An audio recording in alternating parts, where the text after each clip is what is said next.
Salut à tous, c'est Cinénam pour une petite série de vidéos un peu particulière. J'ai décidé de vous parler de mon top 3 actuel de films qui m'ont marqué ou que j'ai vraiment aimé et que je vous conseille. Il y a énormément de films ou de séries que j'aime. Au fond, j'ai plus un top 10 qu'un top 3, mais pour l'instant, on va se la jouer soft et s'attarder sur le haut du podium. Et puis c'est cool parce que c'est un peu une manière d'apprendre à se connaître, vous et moi. Gone Girl. J'aime pas dire ça, ça fait un peu gros titre de journaleux un peu amateur, mais quelle claque. Littéralement. Enfin non, pas littéralement, mais presque.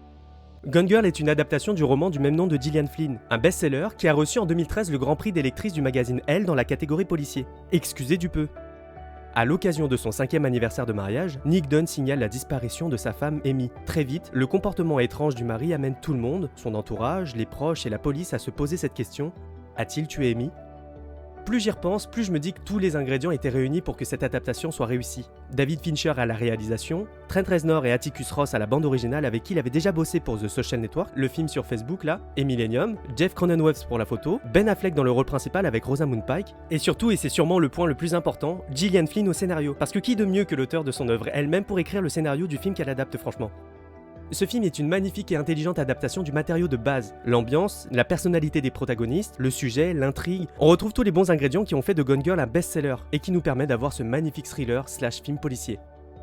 Ça me permet de vous parler rapidement de mon avis sur les adaptations de livres au cinéma. Parce que bon, là, à ce stade, vous avez compris que j'ai adoré ce film, je vous le conseille à 100%. J'ai pas vraiment d'avis tranché sur les adaptations, mais quand je les regarde, j'essaie de me détacher de chaque format. Je regarde le film en faisant abstraction du livre, sans essayer de me parasiter de pensées du genre « Oh, mais c'est pas du tout comme ça dans le livre », et inversement. Parce que j'ai conscience que ce sont deux formats extrêmement différents répondant à un genre et à des codes différents. Une adaptation ultra fidèle peut être nulle, ou une liberté et une réécriture partielle peut être bénéfique. Il faut trouver le juste équilibre, mais tout dépend de l'œuvre adaptée. La question à se poser, c'est si j'adapte ultra fidèlement cette scène, est-ce que ça va sembler vraisemblable en live ? C'est souvent la difficulté et la grande question que se posent les réalisateurs. Jusqu'à quel degré est-ce qu'ils doivent adapter fidèlement un livre et ses passages ? Parce que ce qu'on lit, l'imaginaire que nous procure la lecture d'un livre peut nous sembler cohérent et vraisemblable. Ce qui est vrai pour l'un ne l'est pas forcément pour l'autre. Est-ce qu'il vous est déjà arrivé de lire un roman policier ou une fiction, de lire succinctement le récit, et lorsque vous voyez ce même passage en film ou en série, vous vous dites « Oula, mais c'est quoi ça ? C'est un peu bizarre ».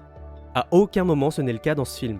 L'énorme avantage du roman Gone Girl de Gillian Flynn est qu'il est écrit dans sa narration quasiment comme un film policier, et du coup ça rend son récit propice à l'adaptation au cinéma. Il n'y a que la fin qui a eu droit à une réécriture et qui diffère légèrement de la fin du livre, mais je vous rassure, l'histoire se conclut comme dans le livre, mais c'est juste que les moyens employés pour y arriver sont différents.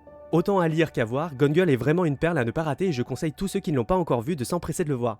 J'ai eu la chance de le voir au cinéma avec un de mes meilleurs potes, et on est ressorti de la séance extrêmement satisfait, presque essoufflé, tout simplement parce qu'on était quasi en apnée durant tout le film. L'expression « à couper le souffle » a pris tout son sens pour moi à ce moment-là. C'est tellement prenant qu'on en oublierait de respirer.